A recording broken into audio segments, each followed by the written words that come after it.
Hi, I'm Taylor, and I'm a fourth year mechanical engineering student at CSU Long Beach. I'm going to take you along with me on a day as a Southland intern. Today we went on a job walk at Glendale Community College, and I'm going to take you with me while I tell you a little bit about interning at Southland. I am working in the Special Projects Department here, learning project management.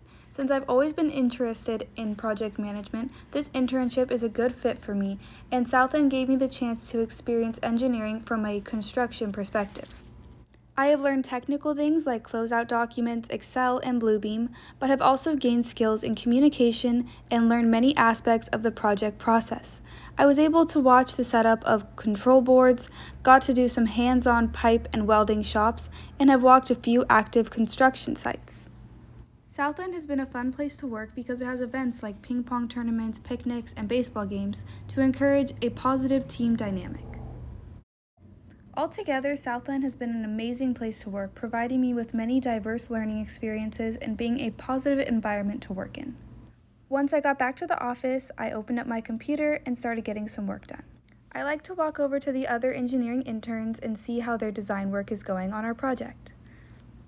Every day here consists of new activities and learning experiences.